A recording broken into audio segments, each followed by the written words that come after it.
Bonjour, bonjour et bienvenue sur KTV en direct à la télévision, à la radio et sur les réseaux sociaux pour parler de l'ARS et de sa directrice encore pour l'instant, Dominique Voynet. Bonjour. Bonjour. Bienvenue. Merci. Alors, hier, vous nous avez donc annoncé, vous avez fait un bilan, vous avez fait une conférence de presse, donc voilà, je fais mon bilan, vous allez quitter l'ARS et vous avez un sentiment d'avoir un bilan positif. Oui, j'ai l'impression d'avoir fait le maximum dans le contexte extraordinaire que nous avons vécu avec la succession de vagues épidémiques de Covid. Je pense que c'est d'ailleurs quelque chose qui a été à la fois extraordinairement difficile pour les équipes et très intéressant parce que ça a mis en évidence les manques, ça a permis de colmater rapidement des brèches qui n'avaient jamais été identifiées, ça a permis aussi de se battre pour avoir des matériels nouveaux, des équipements nouveaux, des équipes nouvelles. Et je pense que ça va, au final, servir la santé des Mahorais. Mais quand vous êtes arrivé pour prendre le plein exercice à ARS avec beaucoup d'espoir, patatras. Non, pas patatras. Le Covid est arrivé, c'était pas évident de tout développer comme vous le vouliez peut-être, non ? Alors d'abord, la construction d'une ARS, c'est une construction de long terme. D'accord. Elle est fondée d'abord sur des organisations, mais aussi sur des êtres humains qu'il s'agit d'accompagner, de former, de mobiliser, de galvaniser pour qu'ils se hissent à la hauteur qui leur est demandée. Et ça, c'est pas facile. C'est très facile de râler sur la Réunion, on nous aime pas à la Réunion, on veut pas faire à la Réunion. Une fois qu'on est en situation de faire, eh ben, on est au pied du mur, il faut faire. Et c'est effectivement au pied du mur qu'on juge le maçon. Et le maçon n'est pas encore totalement opérationnel, j'en conviens. Deuxième chose, la succession des crises.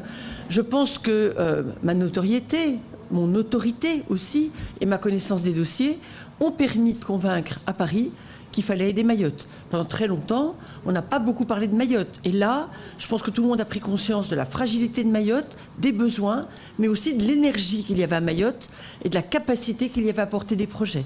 Et ces projets, ils ont été défendus, ils ont été portés pendant la crise Covid. La mise en place de l'hospitalisation à domicile, de la garde ambulancière, de la garde des pharmacies, l'arrivée de l'hélicoptère et de l'avion, mais aussi le renforcement des équipes avec de nouveaux matériels. Tout ça a été possible. Je vous rappelle, par exemple, que pendant que toute la France attendait des masques, du gel et des blouses, nous, on était équipés. On a eu le soutien en pleine crise de l'armée pour avoir de l'oxygène. On n'a jamais manqué de rien, au fond, sinon peut-être de personnel stable à l'hôpital, mais ça a été compensé par la réserve sanitaire, par l'armée, par la sécurité civile, par la mobilisation des équipes qui se sont réorganisées. On peut le dire, le service aux urgences, en réanimation, en médecine, au SAMU a été évidemment tout à fait précieux, mais c'est vrai que cette énergie, elle ne doit pas s'épuiser dans le quotidien, elle doit servir à garder et à augmenter l'offre de santé. Qu'est-ce que vous n'avez pas réussi à mettre en place ? J'ai un regret, un vrai regret, c'est d'avoir réussi à boucler le chantier de la formation des professionnels de santé. On entend parfois ici dire il nous faut un CHU. Dans le CHU, il y a le mot centre hospitalier, puis il y a le mot U, c'est universitaire. Et évidemment, que ce soit aux Antilles ou en Guyane ou en Corse, on n'a pas une filière complète de formation de médecins généralistes et spécialistes. On a des coopérations entre universités, entre la métropole et les Outre-mer, parce que les médecins ont besoin d'avoir une formation très diversifiée pour avoir tout vu avant d'être autorisés à exercer. Et donc, ces coopérations en phase de Covid, alors qu'on n'avait pas de vol, très peu d'occasions finalement d'échanger avec nos voisins, avec toutes les phases de confinement, c'est vrai que ça a été très difficile. Donc, c'est pas bouclé. Même chose pour les professionnels de santé paramédicaux, les infirmiers, les sages-femmes, mais aussi les infirmiers spécialisés, les infirmiers de bloc opératoire, les infirmiers anesthésistes. On a besoin vraiment de monter en puissance si on veut pouvoir équiper le deuxième hôpital quand le moment sera venu. Justement, l'hôpital, le ministre en avait parlé, on cherche l'endroit. Hein. Est-ce que vous avez plus ou moins une idée sur l'endroit ? Oui, alors on a travaillé au cours des derniers mois, ça a été très long et très compliqué avec l'hôpital, vous le savez, mais depuis le mois de mai, c'est beaucoup plus facile. Et on a travaillé avec l'hôpital sur deux choses. Premièrement, le nouvel hôpital. Quel format ? 300 à 420 lits, c'est-à-dire un site au moins aussi important que le site actuel.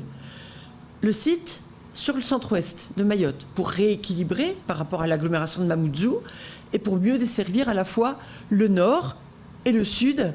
d'Akoua à Kanikeli, il faut qu'on puisse rejoindre l'hôpital bien plus rapidement qu'aujourd'hui.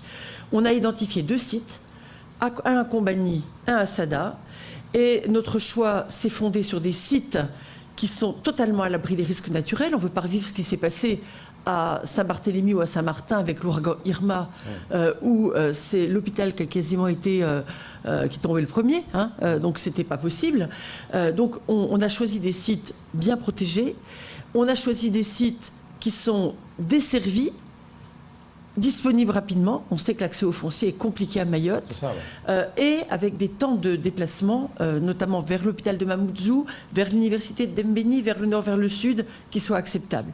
Le choix entre Combagny et Sada se fera sur la base d'un récapitulatif complet des atouts et contraintes de chacun des deux sites.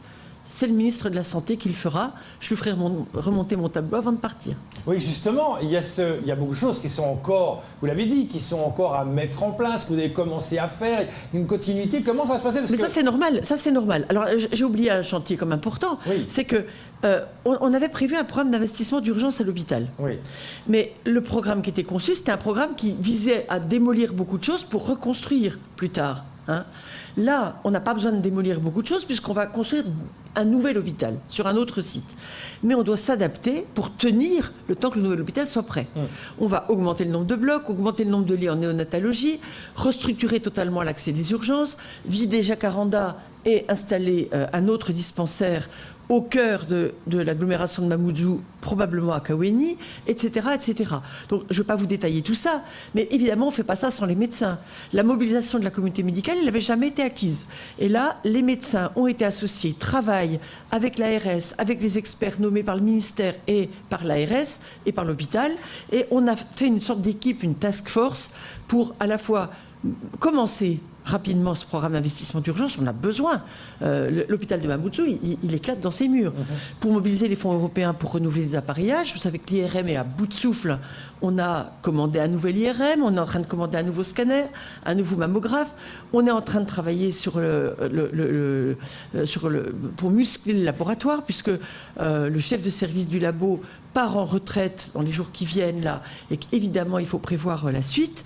On va sortir la psychiatrie du site actuel pour l'installer sur un site autonome avec plus de lits et un projet de pôle de santé mentale qui sera bien plus attractif pour les médecins, etc. Et ça, ce travail, il a lieu aussi. Mais il a lieu avec les médecins. Il n'est pas fini, mais ce ne sera jamais fini. La vie, ça évolue. Tous les jours, on a des projets. Tous les jours, on a de nouvelles difficultés. On travaille sur la filière de la cancérologie. On travaille sur la filière de la santé visuelle. Vous savez qu'il y a un centre de santé visuelle qui s'est ouvert à Bandrélé il y a 2 jours, et il y en aura 4 d'ici quelques mois sur tout le territoire de Mayotte. Ça a été préparé, mais tout ça se met en place dans la durée. Et justement, vos successeurs, il n'est pas encore connu. Alors, l'intérim va être assuré par Stéphanie Fréchet. Oui. C'est la secrétaire générale de l'ARS. Elle connaît magnifiquement les dossiers. Elle a travaillé sur chacun d'entre eux avec moi. Elle a assuré la gestion de crise avec moi pendant des mois. Et c'est le ministre de la Santé qui l'a choisi. On lui a fait plusieurs propositions et il a choisi Stéphanie. Donc, elle est légitime au ministère, elle est légitime à Mayotte où elle est installée, vous le savez, et chacun sait qu'elle connaît ses dossiers. Ensuite, le nouveau directeur général de l'ARS arrivera en novembre probablement. On connaît déjà son nom, mais on est prié de ne pas en parler parce que son successeur à lui, dans le poste qu'il occupe actuellement, n'est pas encore connu. C'est un poste de Donc c'est pour ne pas. aussi. C'est un poste. Il était au ministère de la Santé sur un poste de responsabilité où il a fait ses preuves, où il s'est intéressé à Mayotte, et ça fait déjà plusieurs mois que je le mets en copie des dossiers et des mails que j'envoie, des courriers que j'envoie, pour qu'il soit parfaitement au courant des dossiers quand il arrive. C'est ça, vous allez être encore un relais, parce que c'est genre... Oui, parce que là je pars pas tout de suite en retraite, oui, les gens je pars en congé. Vous partez, et puis c'est fini, quand on s'en va, Cadeau arrive et vous claquez la porte. Oui, alors non. D'un côté, c'est fini, parce que évidemment, je vais laisser Stéphanie Fréchet assumer ses responsabilités, piloter l'ARS comme elle le souhaite, et comme elle y est préparée. Mais évidemment, sur les gros dossiers, je vais assurer le tuilage. Je ne suis pas tout de suite en retraite, je prends d'abord mes congés. Je ne suis pas partie en vacances depuis une bonne année. Ouais. Donc, je prends d'abord un peu de congés, je me remets un peu en forme, et je passerai évidemment, notamment sur le dossier du deuxième hôpital. Oui. Je vais tuiler avec le ministère, et avant la fin du mois, je revois le ministre d'ailleurs. Parce que vous êtes encore très utile pour Mayotte, vous connaissez les rouages de la politique, vous l'avez dit justement, que grâce au fait que vous avez été vraiment plongé dans la politique, vous savez comment leur parler. Peut-être que quelqu'un à votre place ne sait pas comment parler à ces gens-là. Si, je crois que... Écoutez, ce que j'ai constaté, et dans le choix de Stéphanie, elle est capable effectivement d'échanger avec le préfet, d'échanger avec le président du CD, qu'elle connaît d'ailleurs déjà, avec les maires. Hein, vous savez qu'on travaille sur des contrats locaux de santé avec les maires. Oui, mais l'atout politique, elle a peut-être... Voilà. L'atout que vous avez, vous. Ça fait 2 ans qu'on se fréquente, donc elle l'a appris. Oui, Elle a appris un peu. Avec vous, hein. Elle a appris un peu. Non, mais évidemment, je reste disponible pour Mayotte. Ouais. Moi, j'avais fait le choix actif de venir à Mayotte. Parce que j'avais été touchée par la situation, par le potentiel de cette île et de ses habitants. Et d'ailleurs, j'ai utilisé mon franc-parler, il est connu. Il n'est pas très mahorais. Certains adorent, d'autres détestent. Ouais. C'est pas grave. Mais je pense que les Mahorais, ils ont besoin aussi d'entendre un certain nombre de choses. C'est vrai que vous, moi, je me suis pas cachée. On n'adhère pas. Pour vous, c'est voilà. Vraiment on adhère, on adhère. Mais je m'en suis pas cachée. Je pense qu'on s'est battu pour avoir une ARS de plein exercice. Mais une fois qu'on l'a, on ne se repose pas sur un fauteuil en attendant que le salaire tombe. On bosse. Il y a un énorme travail à faire pour se hisser au niveau requis. Et c'est vrai que certains l'ont compris et attendent de moi un langage de vérité, puis d'autres ne l'ont pas compris et défilent avec des banderoles. Et ça... Je respecte le droit de grève, je respecte l'élu dialogue social, mais je ne céderai jamais sur une chose, c'est que tout travail mérite salaire, mais tout salaire suppose aussi un travail. Et aussi, quand on est en situation de responsabilité, eh bien, on ne se contente pas de vivre sur son acquis, on se forme, on se bouge, on travaille de façon transversale avec ses collègues. C'est la condition pour que l'ARS réponde aux défis de la santé. Les défis de la santé, c'est pas chacun dans son petit service qui fait sa sauce. C'est des gens qui bossent ensemble, au service d'un idéal, au service d'une réponse aux besoins de santé de la population. Moi, je ne construis pas une bureaucratie.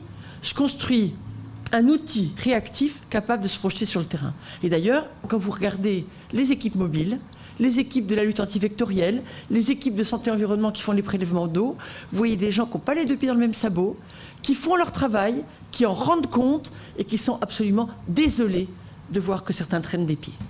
Comme maintenant, vous allez prendre le congé, après, vous allez quoi? Faire la retraite, un retour peut-être en politique? Et j'ai l'allure, là. J'ai une allure de retraité. Non, justement, voilà. C'est la question qu'on vous pose, parce qu'on vous voit mal les pieds en éventail toute la reste de votre vie. J'ai l'âge de la retraite, mais en même temps, j'ai plein d'énergie et beaucoup de passion. Retour en politique? Alors, disons que je vais regarder ce qui se passe au présidentiel.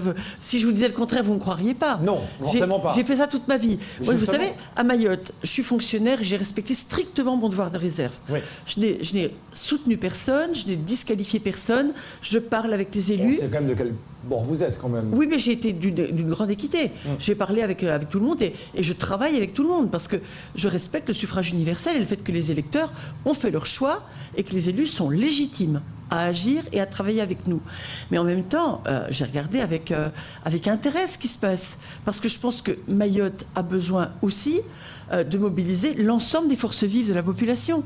Que ce soit chez ses élus, que ce soit chez ses chefs d'entreprise, dans le monde associatif. Moi, j'ai été stupéfaite, mais agréablement surprise de voir l'énergie et la force du monde associatif à Mayotte, pas seulement avec la nostalgie du passé et de l'histoire glorieuse qui a conduit à créer le département, mais avec la volonté d'écrire de nouvelles pages aussi. Justement, vous adorez la plongée, vous allez vous plonger dans les eaux mahoraises? Non. Non. J'ai plongé dans les eaux mahoraises, oui, bien sûr. Mais je ne vous cache pas que c'est aussi des choses qui permettent de tenir. Certains courent. Moi, je suis trop paresseuse pour courir. Et moi, je plonge. Un retour de Dominique Voynet comme médecin, des fois, à Mayotte. Est-ce que c'est... Ça peut arriver. Ça peut arriver. C'est-à-dire que je ne vais pas vous raconter d'histoire. Si on me demande de venir faire des missions courtes à Mayotte pour faire ce que je sais faire, j'aurais plaisir à aider. J'aurais plaisir à aider. Mais je ne m'engagerai plus sur la durée parce que j'ai besoin aussi de liberté, j'ai besoin de temps pour ma famille. Vous savez, mon compagnon et mes enfants, ils ont souffert durement quand même des années passées. Leur vie, elle n'était pas à Mayotte. Donc le célibat géographique, c'est dur. Dominique Voynet, quand vous voyez ce qui se passe en politique, justement, avec beaucoup de monde qui se présente, votre regard en 2 secondes, avant de parler de la situation à Mayotte de la santé, vous dites quoi? Il y a trop de monde, il n'y a plus personne à droite, personne à gauche, il y a de nouveau un duel Macron-Le Pen? Alors je ne lis pas dans le marc de café. Je ne suis pas sûre qu'on dise comme ça en mahorais. Hein. Ouais. C'est peut-être dans le marc de café qu'on le dit, je ne sais pas. Mais je suis moi aussi un petit peu désolée de voir le discrédit qui frappe les hommes et les femmes politiques, la place prise par les réseaux sociaux. Ça nous a durement frappé pendant le Covid. Hein. Toutes les rumeurs, tous les ragots, tous les yak à faucons, tous les on n'a pas assez de recul, tous les voilà, c'est terrible. Et je pense qu'on a besoin d'une éducation à l'image, d'une éducation à la recherche des sources. Les journalistes le savent et s'actualisent toujours là-dessus parce qu'on n'a jamais fini non plus d'apprendre. J'espère que la campagne présidentielle ne sera pas dominée par les rumeurs des complotistes et qu'elle permettra vraiment un échange d'idées et un échange d'arguments. La tradition, quand il y a un président sortant, c'est qu'il s'engage le plus tard possible. Il le fait de façon plutôt larvée avant et du coup il n'y a pas forcément beaucoup de débats, ce que je regrette. Je pense que le président il devrait aussi accepter le débat avec les autres candidats parce qu'il y a des enjeux de société. Je pense notamment, je suis fonctionnaire, je respecte le devoir de réserve, mais je reste écologiste hein, et c'est mon dernier jour donc je peux parler maintenant. Oui. Donc je pense vraiment que les enjeux de demain c'est quand même la crise climatique qui est énorme, qui génère des événements climatiques terribles. Alors évidemment ça fera beaucoup plus l'imagination quand c'est des images de New York inondées que quand c'est des images de sécheresse dramatique dans certains pays africains. Mais la vérité, c'est que le monde entier est concerné par des événements climatiques d'une violence et d'un rythme qu'on n'avait pas connu. Et donc, il faut à la fois s'y préparer, à la fois tout faire pour l'enrayer, et pour enrayer aussi les mouvements contraints de population qui vont en découler. Vivre et travailler au pays, on dit ça en métropole, c'est vrai à Mayotte, c'est vrai aussi ailleurs. Et le contrôle des migrations, il ne peut pas être qu'autoritaire, il est lié au développement dans les pays d'origine, évidemment. Dernier point, Dominique Voynet, la situation ici, à Mayotte, on voit le taux de positivité qui augmente et on est à 2,4, métropole 2,6. Le ministre disait, s'il n'y a pas trop de vaccination, on ira à une 4e vague. Votre sentiment aujourd'hui? Alors, d'abord, ça monte. C'est la 5e semaine consécutive que le nombre de cas monte. On a une incidence qui est aujourd'hui au-dessus de 35, donc on se rapproche vraiment des zones d'alerte. On a effectivement de plus en plus de tests positifs. On a des clusters. Et moi, ça me désole, je vais vous dire. Quand j'apprends qu'il y a des clusters au RSMA et que les gamins ne sont pas vaccinés, je hurle. Parce que si, dans l'armée, on n'est pas capable de vacciner effectivement son personnel et ses jeunes stagiaires, pour moi, c'est problématique. Hein. L'ARS a marqué sa disponibilité 1 fois, 2 fois, 5 fois, 10 fois pour le faire et ça m'énerve. J'invite vraiment les Mahorais à venir se faire vacciner. Je vois que depuis la rentrée, le nombre des personnes qui se présentent dans les centres baisse. C'est normal, c'est les jeunes, ils sont à l'école. Mais il faut, en sortant de l'école ou le samedi, qu'ils viennent au centre de vaccination. C'est ça quand même qui va nous protéger d'une nouvelle vague.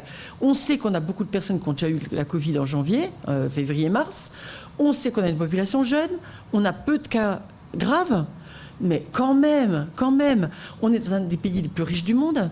On a des vaccins gratuits.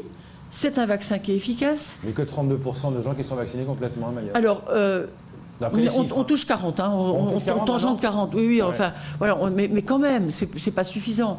On est au double en métropole. Pour vous, si on fait rien, ça va exploser? Parce que les cas disent, ouais, regardez, ça n'explose pas. On s'est dit, est-ce que ça va exploser ou pas, les cas, comme on a vécu? Non, mais alors, on fait comme des efforts. C'est-à-dire que nous, on bosse. On bosse pour vacciner, on bosse pour dépister, on bosse pour isoler les cas dans les clusters.